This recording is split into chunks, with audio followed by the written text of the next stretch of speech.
Hey, it's News from Heaven. Thank you for hanging out. Could I trouble you for the answer to the question, why was the universe created? It sounds like the kind of question that a kid would ask because it's so audacious and so broad. Who would ever tackle something like that? Can you pull a why out of existence? Swedenborg does it like it's nothing, like it's breakfast, man. Hope you're enjoying the program. If so, like and subscribe. That helps it keep going. Leave comments, and let's see if we can't find an explanation for the universe that leaves us in a happier state. Because maybe the actual design of things is brighter than the dark picture our mental clouds give us. Can we, by learning about how the universe is created, turn into a bright, shiny, happy, yellow-headed person? Yeah, that's the mystery. And yeah, that is my drawing style, and it's going to accompany us throughout the episode if you haven't seen one of these before. So you can download the book for free. This is Swedenborg's True Christianity, Volume 1. We scrolled out. There's a link in the description. You can get it at Swedenborg.com. It's a free PDF. You can see exactly what I'm saying. Scroll down to 46, and let's see him take this on, and how quickly do we get into it. These essentials of divine love were the reason the universe was created, and they are the reason it is maintained. Oh, 2 for 1. Why do you need to write that out? Because you gotta write stuff. 2 for 1 here, and the 2 is the reason the universe was created is nice, but just as a bonus, just as like, okay, fine, I'll sweeten the deal. The reason it's maintained. Why bother paying the upkeep on this thing?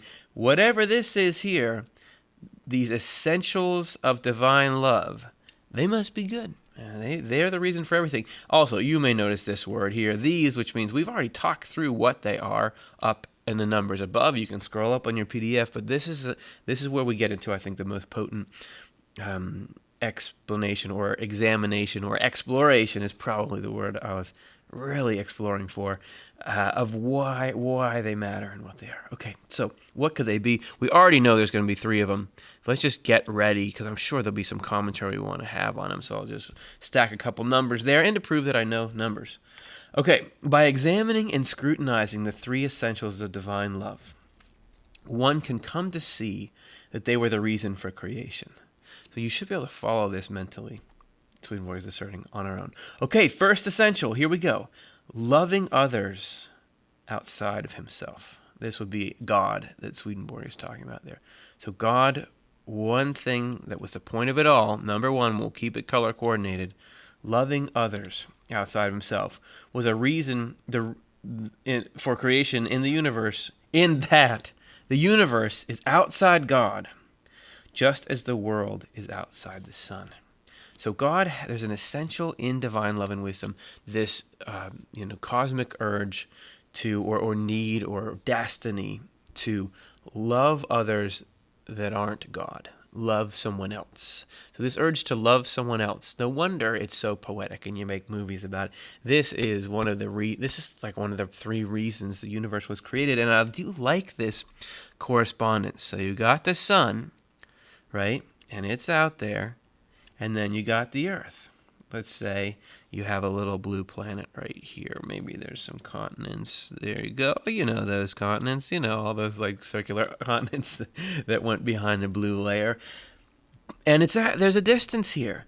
But what's cool about that, so Swedenborg is saying like this is like God, and this is like the universe. So, and when he's talking about universe, as far as I can tell, we're talking about the physical universe, but also everything spiritual, everything that's not God.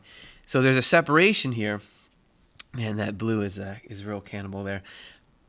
But think about the way in which, because you might say, well, outside God, aren't we one with God? Aren't we all part of God? Isn't God in our hearts? Think about the relationship between the correspondence between the Earth and the sun, because you've got the 93 million miles going on here, but yet we are constantly immersed in the sun, in the emanation from the sun.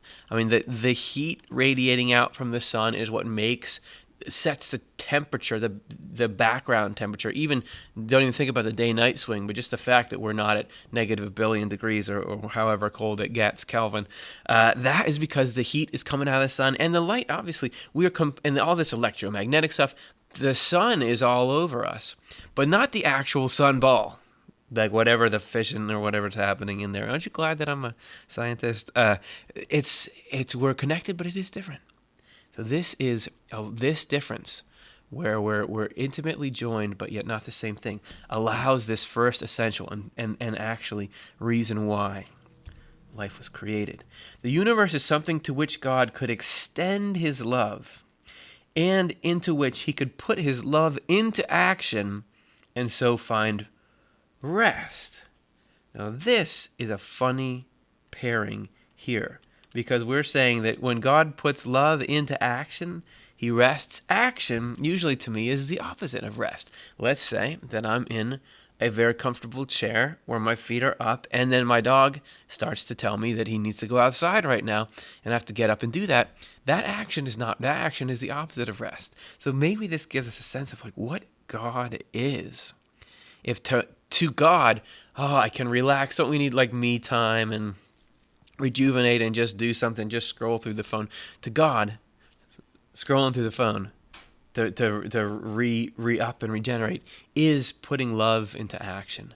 That's when God rests. This is the indefatigable nature of divine love. We read that after God had created heaven and earth, he rested, and that he made the Sabbath day for that reason. So it's not that, I'm resting because finally I'm done this creation stuff, but we get it to a point. And the creation story being a little microcosm of what's happening to all of us, the journey that we go through, the ups and downs and the craziness of life. This is God trying to pull what's good and true in us out of this sort of quagmire of ego and hurt and all the things that go on in life. He's trying to pull us out and get to a state not where it's like it's done, but it's like now we're really in harmony and sync. That is, doing that is what one of the reasons why everything exists, why this pen exists, why your phone you're watching this on exists, is because God wants to do this. Okay, there's one essential. Can we get another one? Can I get a second essential? You can see that the second essential, God's wanting to be one with others, there's our two, was also a reason for creation, from the fact that people were created in the image and likeness of God. Two things in there. Let's differentiate a little bit. So here you say loving in this first essential, loving others. This wanting to be one, that's a different thing. That's not just God saying, okay, I'll shoot down some, I'll do you solid. I got some extra love and wisdom. I'll send it your way. But this is the plan, is I want to have it so that in whatever way, we're hanging out forever. Like you are in my future plans if you so want me to be in yours. Like I'm not just content to like, oh, you've heard of you. I'm God. You've heard of me. Oh, you like some of my stuff. Cool. That's great. No, this is like, you're who I care about. This all was for you so that, hey, if you want to hang out forever, let's do it. That is really, I'd say, even sort of the next step here. Oh, and just throw in, by the way, that's why we're created in the image and likeness of God. Now, what does that mean? We're just kind of like this, something about this image and likeness of God. Is that just a religious term? Could we get a little bit of explanation here? The image and the likeness mean that we were made as forms that are receptive to love and wisdom from God.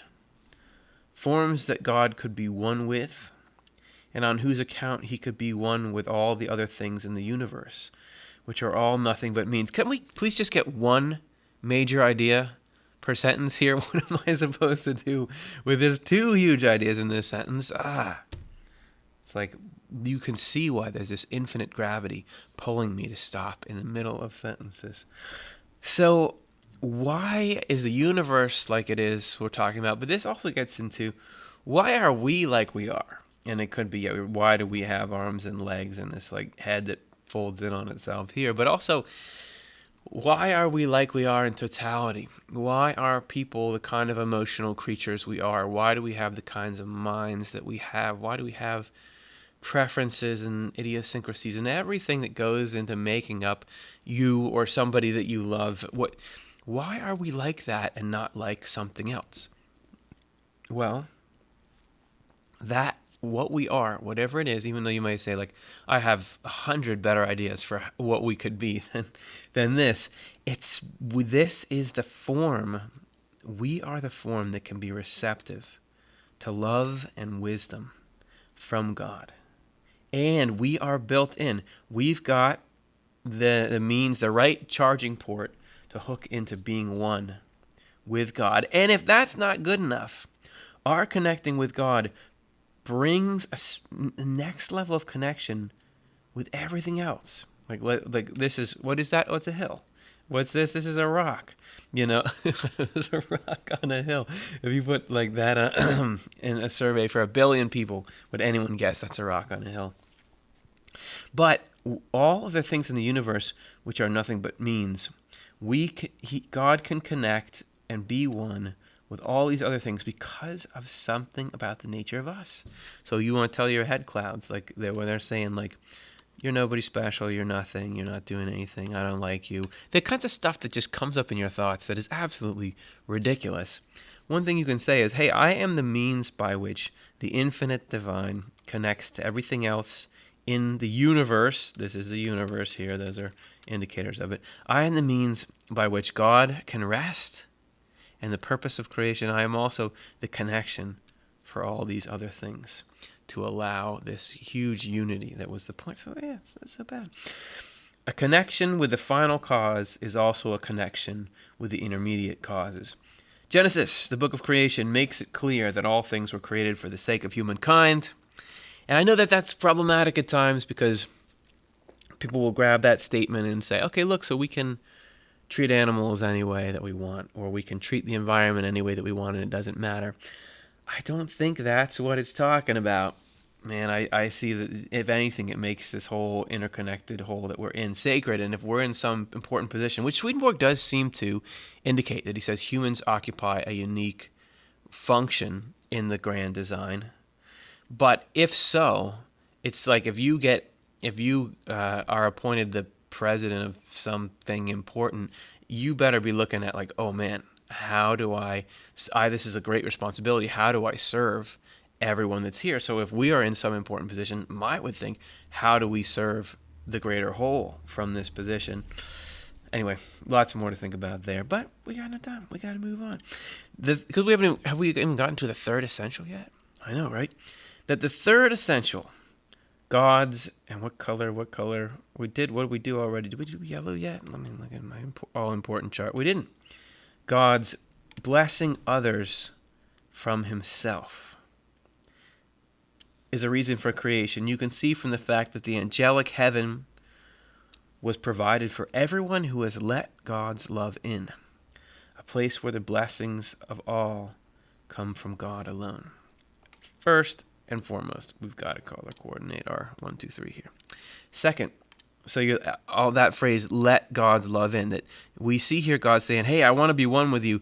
We don't have to. I was just thinking over before we started taping to this. Like, if you think of something like as little and helpless as us, and then something like God, the divine being of infinite spiritual mass and power, and it seems like if God having plans for us seems like almost claustrophobic. Like, I don't know if I want that. What's going on? Like, I'm being buffeted around by, it's like a little piece of plankton in these huge ocean currents, or with this whale swimming by with a flick of the tail sending us on this trajectory. But the way that God does it is essentially tamps down his power to the point where it's like, doesn't matter what I want to do or how good it is or how much it would make you happy, only if you want to. Only if, and not even just if you want to, if you come and seek it out. We're placed in this universe that allows us to completely operate in a sense of autonomy from God and the idea that God exists, and the things that God wants us to do, like altruism and compassion, and that you don't have to, and you can find even joy, and I think it's temporary, and it's got some issues with it, but in other places, it's really this like, no, I'm not. Only if you come out and really ask for it, will this thing happen? So, also, I think if you look at God, so what's the difference between loving others and blessing others? I really think like this is about God's work, and this is about our experience. Like, this is about the actual joy that a conscious being experiences, and the peace and the happiness. Because the angelic heaven is nothing other than deep, lasting happiness and meaning and purpose. And it's interesting, come from God alone. Like, what's the difference really between heaven and, everything else? Sure, it's hell and evil, but also like getting farther away from that, sort of superficial joys. Whatever's out here, what's the difference? It's Haven, right? Just forget it. What's the difference between those two things? Heaven is not just the amount of joy and happiness. It's not just that heaven is where you're really peaceful and joyful and things are good and you're not stressed out. But it's what's making us happy. And there, it's God, the stuff from God alone. This would be egoless joy and joy around loving others. It's when we line up with these three essentials ourselves. When we are in our little teeny way wanting to do these big mighty 1, 2, 3s. When we want to love others outside of ourselves, be one with them in whatever way that works, and bless them, make them happy. That's when those are the things that are in heaven, because that's what God is. Man, I didn't think of that before when I was looking through this. I think that's kind of cool. Okay, there are three essentials of God. The three essentials of God's love are the reason the universe is maintained as well. Yeah, second bonus. Because maintaining is an ongoing creation, just as continuing to exist is the same as perpetually coming into being. Divine love is the same from eternity to eternity. The nature of God's love has now and will have in the future the same nature it had when creating the world. I don't know if you ever think about creation, the start of existence. I think of like science shows where you're seeing like their computer simulations of like the Big Bang, and it's like this empty blackness around it, and there's like a majesty in it, right?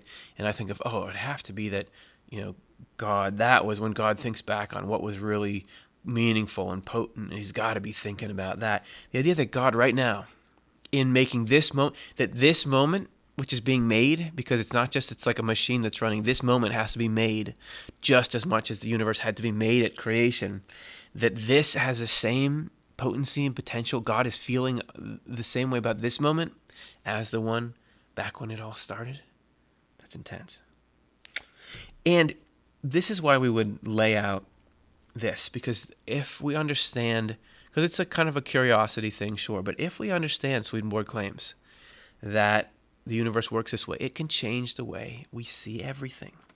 If you understand all this in the right way, you will be able to see the universe as a coherent work from beginning to end, a work holding purpose, means, and results in indissoluble connection.